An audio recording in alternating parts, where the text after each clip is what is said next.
माशाल्लाह लिखते हैं हम उर्दू ख़त नस्तअलीक़ में।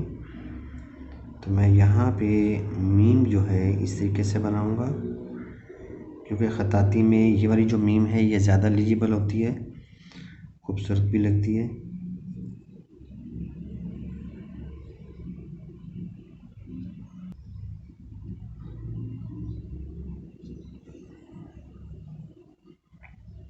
यहाँ से ऐसे तिरछे रखना है और अंदर वाली जो ऊपर वाली नोक है वो उसको मैंने ज़्यादा घुमाया है।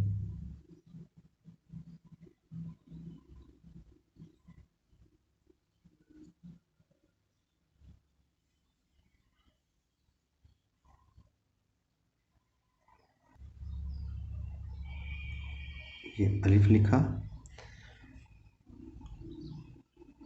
और हमज़ा जो है यहाँ पे आप छोटा सा बना सकते हैं।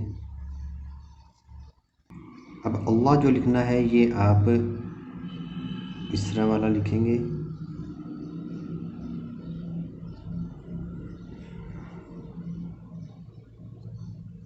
थोड़ा सा यहाँ से स्टार्ट बनाना होता है और उसके बाद आपने ये बनानी है मद।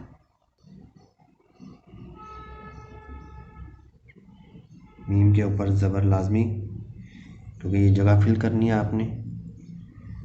माशाअल्लाह। अब देखें कि शाह के ऊपर छोटी सी मद बनती है, तो इसको हम बना देते हैं यहाँ पे इस तरीके से।